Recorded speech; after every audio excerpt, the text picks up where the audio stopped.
la couleur en changeant de leader. Aujourd'hui, c'est le départ de Niass Moustapha et de Ousmane Tanor Dieng qui est à l'ordre du jour.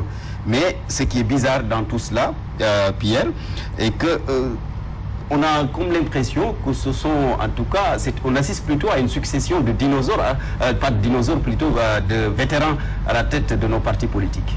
Comment vous appréciez un peu cette situation? Mais en fait, moi je pense qu'il y a un fait qui est constant dans notre pays, c'est que les partis politiques ont de plus en plus l'allure d'être des propriétés privées.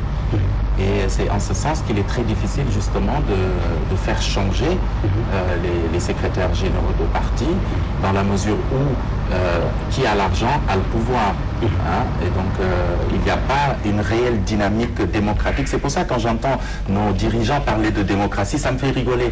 Parce que voici des gens qui veulent promouvoir la démocratie chez nous, qui disent qu'ils se battent pour la démocratie. Il n'y a pas une démocratie interne même au sein des partis. Alors qu'à l'intérieur de la partie, justement, ils sont incapables d'instaurer cette démocratie. Alors imaginez que ces gens arrivent au pouvoir un jour et ils vont encore nous parler de démocratie. Quel genre de démocratie pensez-vous qu'ils vont mettre en œuvre une fois qu'ils seront au pouvoir? Je pense que la question justement de la démocratie au sein des partis est une question fondamentale qu'il faut poser, mais je pense aussi qu'il faut de plus en plus que les partis soient basés sur une idéologie en réalité, parce que le fondement du problème, c'est que les gens n'adhèrent pas pour une idéologie, ils adhèrent pour une personne. Et une fois que la personne n'est plus là, le parti va s'effondrer, et ne voulant pas que le parti s'effondre, effectivement, les gens ont tout intérêt à maintenir ce qu'on appelle les dinosaures à leur place. D'accord, d'accord. Monsieur Wan, alors, la LD a changé de leader, Mamadou Ndoye, qui, quelque part même, est plus vieux que le professeur Abdoulaye Bathily. Pourquoi, selon vous, les vétérans ne veulent pas céder la place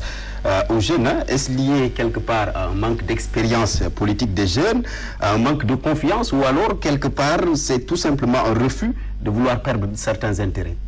Merci Barthélemy. Je vais vous décevoir un peu parce que moi, je n'ai pas le même point de vue que beaucoup de personnes sur cette question précise.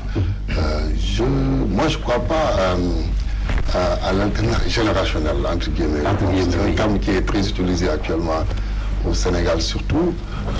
Je crois simplement à la démocratie. Je pense que dans un parti normal, où il y a des statuts, des règles en tout cas qui président au fonctionnement et également à l'alternance, c'est-à-dire des règles qui définissent les conditions dans lesquelles le secrétaire général est élu, également son adjoint, également le bureau politique, ce qu'on appelle bureau politique d'une façon générale.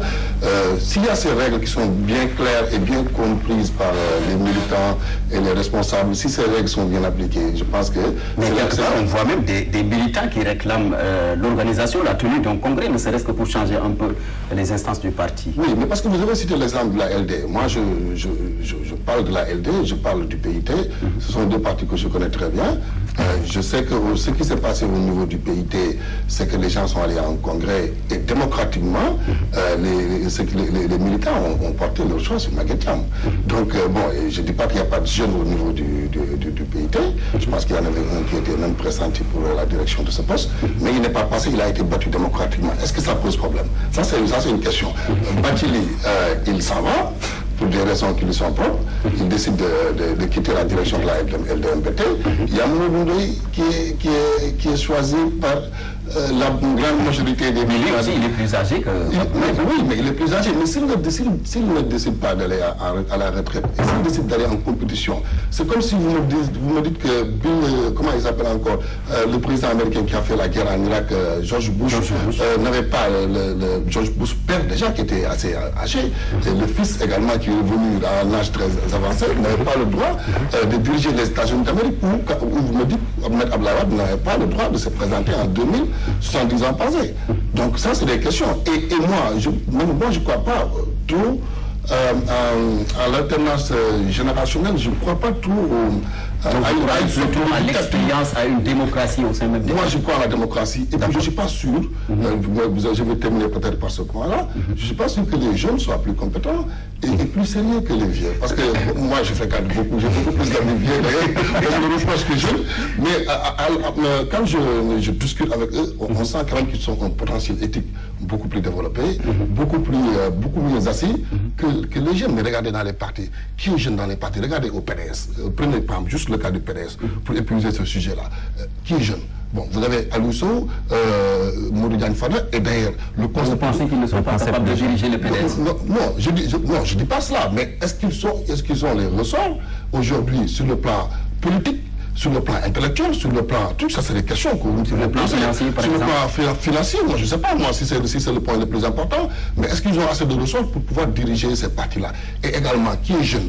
Aujourd'hui, au Sénégal, quelqu'un a 50 ans, plus de 50 ans, on dit qu'il est jeune. Moi, je ne sais pas, moi, j'ai plus de 40 ans.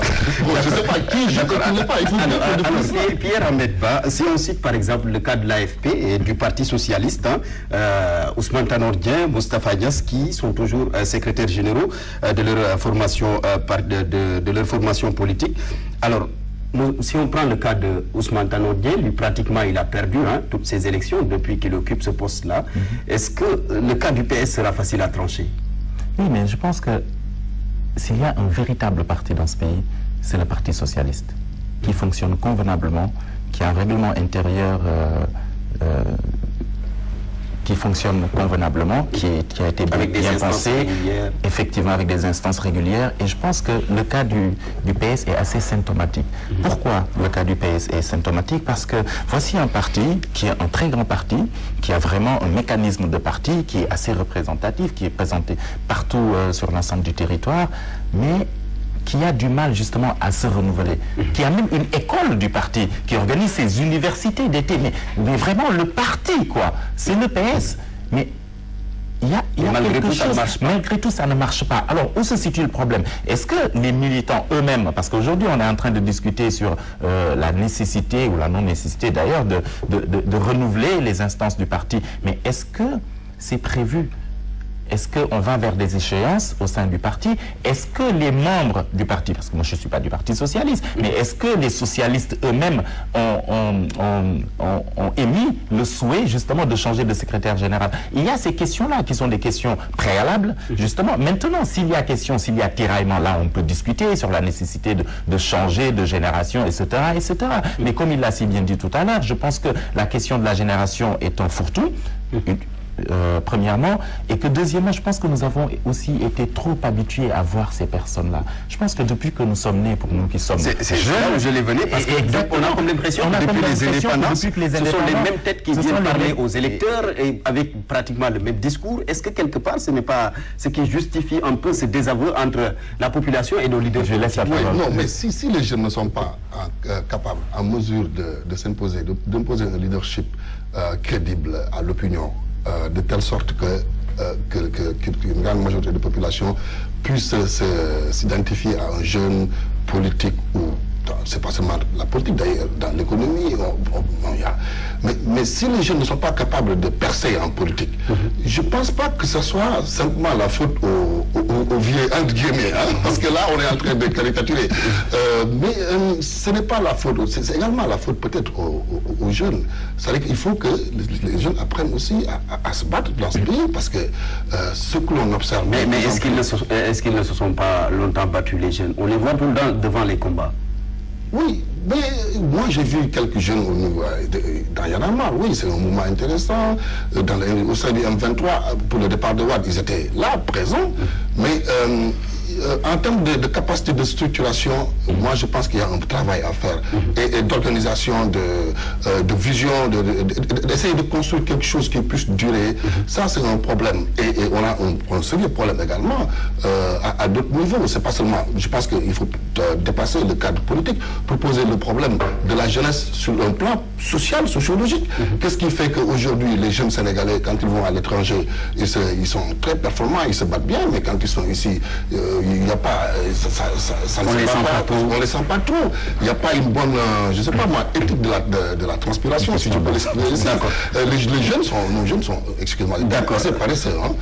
Pierre, est-ce qu'il ne faudrait pas penser à un peu limiter l'âge de nos leaders politiques, des fois, pour ceux qui veulent occuper, en tout cas, le poste de secrétaire général d'une formation politique? Non, mais vous savez, si on entre sur cette question d'âge-là, on va très vite faire un faux débat. Vous savez pourquoi? Parce que l'espérance de vie au Sénégal est de 57 ans. Alors, qui est jeune, qui n'est pas jeune, qui est vieux, qui va mourir, qui ne va pas mourir? Je pense que c'est des questions qui risquent de nous amener sur des faux débats. Par contre, sur la question de la jeunesse, moi je ne pense pas que nos jeunes sont paresseux, justement, mais je pense que c'est un problème de système. Vous l'avez dit tout à l'heure, est-ce que les jeunes ont cette capacité de structuration? Je pense que la partie la plus militante aujourd'hui au sein de la population sénégalaise, c'est la jeunesse. Mais la question c'est, est-ce que cette jeunesse-là est managée? Est-ce qu'on lui laisse la place? Est-ce qu'on laisse la place aux jeunes? Est-ce qu'on leur donne leur chance? Justement, elle doit prendre la place. Moi, c'est ça le point. Est-ce qu'il faut prendre la place? Elle doit prendre la place. Au moment pour qu'elle... Monsieur, est-ce que ces jeunes-là peuvent prendre la place, étant donné que cette même place est occupée? Mais non, mais s'ils sont capables s'ils sont pas capables de prendre la place, donc le débat ne se pose plus à mon niveau. Parce que c'est un problème comme je l'expliquais, de leadership et de capacité à convaincre, à développer un discours qui puisse créer de l'adhésion autour d'un paquet de jeunes. Donc c'est aux jeunes de se battre, hein? De mon point de vue, c'est ça la question. Ce n'est pas allez-y. Non, mais moi je pense qu'il y a des jeunes qui se battent. Hein. On ne peut pas aussi caricaturer comme ça. Il y a les jeunes Vous savez, la jeunesse, elle n'est pas uniforme. Hein, bien que sur certains points, on peut définir des points des questions uniques ou unies qui peuvent définir une jeunesse. Mais ce que je veux dire par là, c'est qu'il y a une certaine jeunesse qui se bat. Il y a une autre jeunesse qui ne se bat pas. Il y a une jeunesse qui attend que tout lui soit donné et il y a une autre jeunesse qui est partie tout chercher. Mais le problème fondamental, c'est que, moi je le dis souvent, nous avons été dans les grandes universités, nous avons été avec les autres jeunes du monde et souvent on était les meilleurs. Mais quand on rentre chez nous, en fait, on n'a pas besoin de nous parce qu'on a 20 ans d'avance sur notre société. Je pense que la question fondamentale, c'est une question de contemporanéité, c'est une question de gouvernance, c'est une question de société, c'est une question politique, c'est une question de société politique. Moi je pense que ce qui se passe aujourd'hui, c'est la société contre l'État. L'État, c'est quoi en réalité? On nous a beaucoup parlé de l'État en termes philosophiques, dans nos leçons de philosophie. L'État, c'est nous. Eh bien non. L'État, c'est ceux qui nous gouvernent. Et nous sommes la société. Et la question, c'est qu'il n'y a pas de pont entre cet État-là et cette société-là. Il n'y a pas de pont entre l'autre génération et la nouvelle génération. Pourquoi il n'y a pas de pont? Parce que nous ne sommes pas nés sous colonisation française. Nous ne sommes pas nés sous occupation française. Nous avons une autre vision du monde. Nous avons d'autres réalités. Nous participons à une autre contemporanéité. Nous nous nourrissons pas de complexes. Nous avons été ailleurs. Nous savons que ce qui existe ailleurs peut exister chez nous. Mais rentrer chez nous, où se trouve le problème? C'est que quand on tient ce discours-là, on nous prend souvent pour des utopistes. On nous dit, ah oui, maintenant vous prenez pour des jeunes toubabs, etc., etc. Vous savez, le problème fondamental, c'est que on a toujours pensé dans nos sociétés, et c'est ancré, profondément ancré dans nos mentalités, on a toujours pensé que la place du jeune, c'est derrière l'adulte. Que la place de l'adulte, c'est derrière le vieillard. C'est une réalité sociale. C'est une réalité sociale et nous n'avons jamais cessé de nous battre contre. Il y a eu énormément de littérature là-dessus. Il y a eu des cas d'école là-dessus. Mais il se passe aujourd'hui que la bataille n'est pas encore gagnée, elle n'est pas terminée, mais elle arrivera. Et le jour où ces jeunes-là arriveront au pouvoir, je pense qu'on verra un autre Sénégal, on verra une autre Afrique. Mais pour l'instant, il y a encore du chemin à faire. Il y a une réalité sociale donc qu'il faut essayer de vider. Nous allons un peu vider ce sujet pour aborder un autre, la coalition Benno Bokk Yakaar qui est en eau trouble avec bien sûr ces attaques fratricides qui viennent de part et d'autre par presse interposée. Mahmoud Saleh s'est attaqué à Alioune Badara Cissé, ils se sont violemment d'ailleurs attaqués. Moustapha Cissé Lo également s'est attaqué à Mor Ngom. Dans son réquisitoire, il a quelque part tressé des lauriers à Alioune Badara Cissé et s'en est pris à Mor Ngom pour demander même au chef de l'État en tout cas de l'expulser du palais de la République. Alors, Monsieur Wane, comment vous appréciez un peu cette tension-là qui mine non seulement la coalition Benno Bokk Yakaar, mais même le parti au pouvoir, l'APR?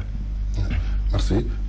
Juste une petite parenthèse avant d'attaquer ce sujet-là. Oui. Il faut relever quand même, pour épuiser totalement le sujet jeune, que quand même le président Macky Sall, dans l'entendement de beaucoup de Sénégalais, même s'il a quand même plus de 50 ans, il est considéré comme un jeune.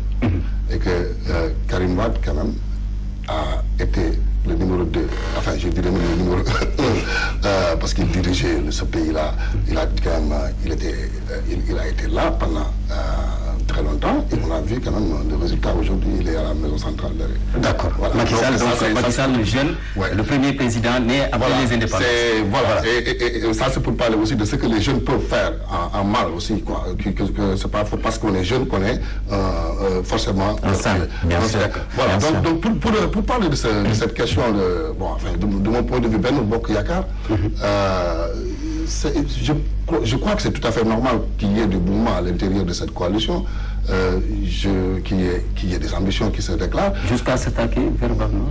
Oui, le champ politique sénégalais, le débat politique sénégalais, je crois qu'il